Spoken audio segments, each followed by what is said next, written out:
Ini dibangun dari uang rakyat, uang pajak rakyat, maka tidak ada alasan KPK tidak menerima proses ini untuk diselidiki. Itu yang paling utama, gitu loh ya.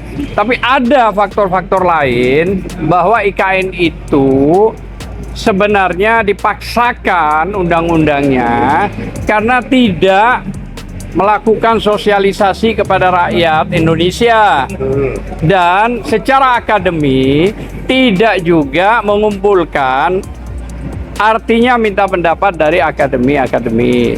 Nah ini juga bermasalah gitu loh ya. Berarti ada fakta di sini yang dipaksakan oleh pimpinan tertinggi kita.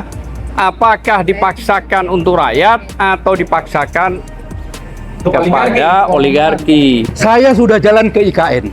Waduh. Saya sudah melihat IKN itu bagaimana. Faktanya gimana? Bobrok. Jelas, jong, bohong. Dan saya menerima banyak laporan-laporan warga masyarakat yang tanahnya sampai saat ini belum diganti rugi. Oh, layak dirampok. Itu banyak sekali. Data saya siap. Dirampok lah ya. Karena gerakan jalan lurus kami di Kalimantan Timur juga ada. Mereka menampung aspirasi masyarakat. Jadi proyek-proyek bohong seperti ini ya janganlah dilanjutkan. Udah.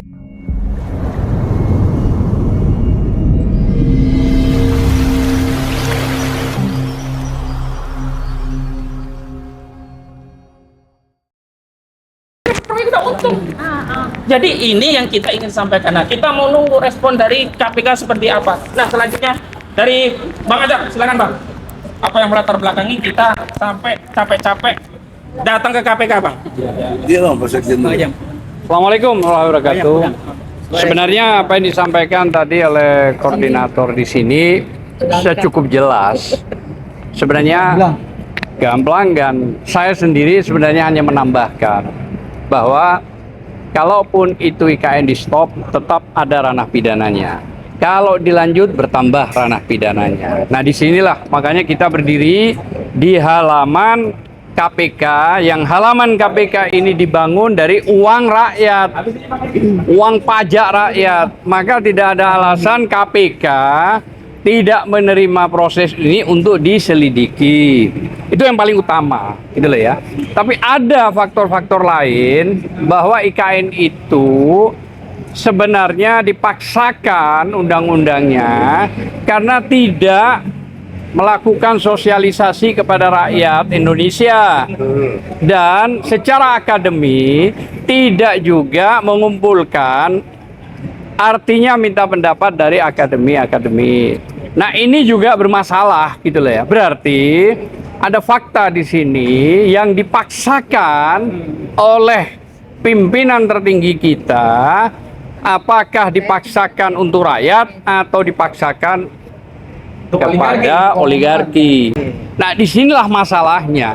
Kalau negeri kita diserahkan semua kepada oligarki, terus kita nih sebagai rakyat 182 juta bukan cuma dihianati, bukan cuma dikibulin, terus mau diapain kita ini gitu loh ya. Dengan kelompok-kelompok kami ini sebenarnya pesan terhadap keadilan, pesan terhadap pemerintah. Kelompok kami tidak banyak, tapi di belakang juga besar.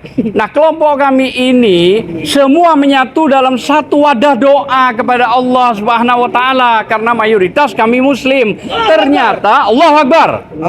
Ternyata orang-orang di luar muslim juga bergabung dengan kita. Artinya pendapat-pendapat kita yang dikomandani oleh Prof. Egy, saya sebagai sekjen dan rekan-rekan lawyer semua, dan memang harusnya hadir semua ini, tapi karena ada kepentingan-kepentingan yang lain juga, ini harusnya menjadi catatan utama gitu loh ya. Kenapa menjadi catatan utama? Kita tidak ingin Indonesia ini dirusak oleh sistem yang mereka ini menganut sistem kepada komunis misalnya.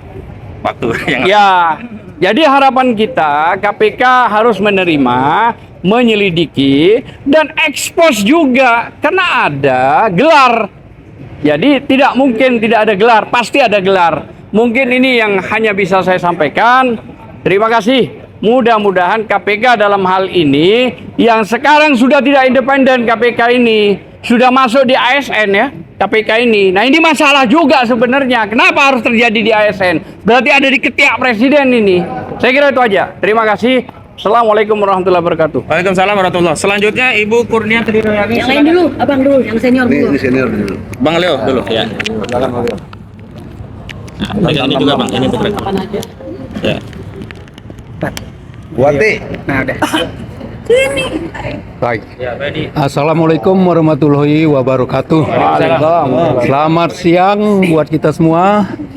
Terima kasih buat rekan-rekan pers Di agak depan nih. yang telah hadir di gedung KPK.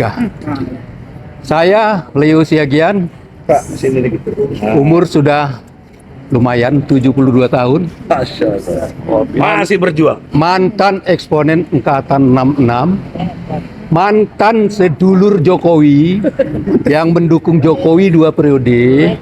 Tetapi sekarang saya sudah sebagai Korwil Gerakan Jalan Lurus se-Jabodetabek. Baru sadar sekarang. Sejak 2022 Bagus dapat hidayah. saya dikasih amanah untuk menggerakkan jalan lurus di Jabodetabek oleh Pak Rianta. Saya berterima kasih dengan rekan-rekan pejuang, rekan kita Prof. Egi, Aka, dan semua yang masih muda-muda, lebih muda dari saya berjuang. Saya juga ikut prihatin dan ikut berjuang.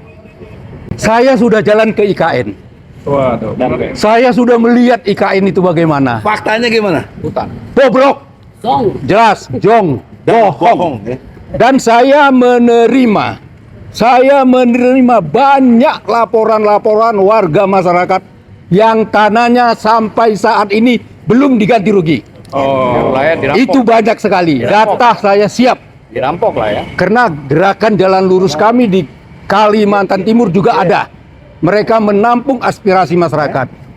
Jadi proyek-proyek bohong seperti ini ya janganlah dilanjutkan. Udah Ya, sejak awal Pak Jokowi mengatakan kepada publik semua rekam jejak digital ada.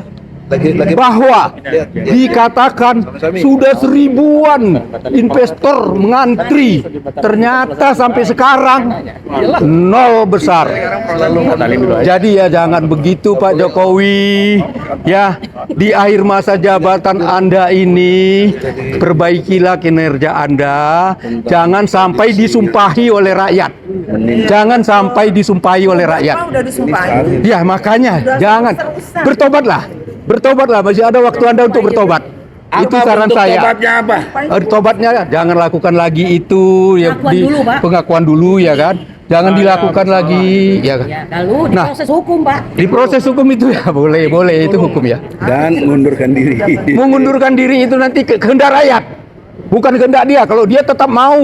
Ya. Kehendak rakyat. Dan waktunya. Ya. Dia yang sadar. Nah, udah itu ya, belakangan ini kita jelas ya.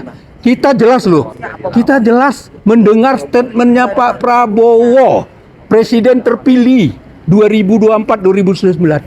IKN itu belum layak untuk sekarang. Itu Prabowo ngomong gitu. Prabowo ngomong gitu. Boleh dibuka. Di Qatar ngomong. Boleh dibuka.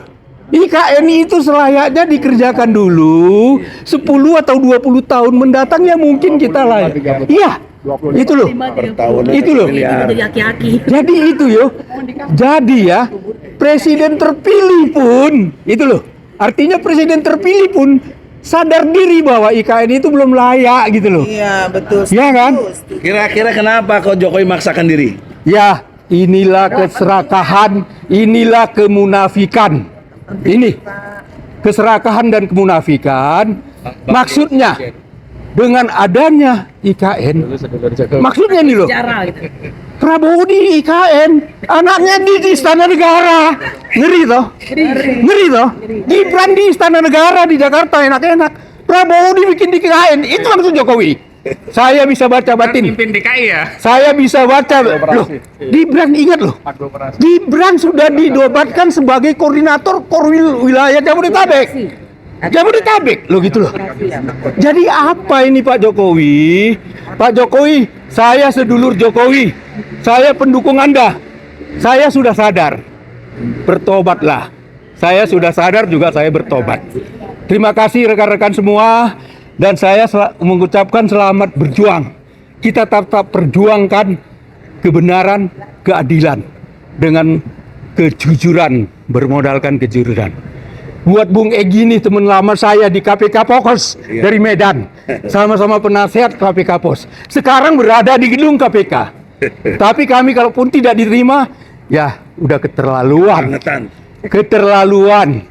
Jadi baiklah, rekan-rekan semua pejuang KPUA, TPU, tim pembela ulama dan aktivis.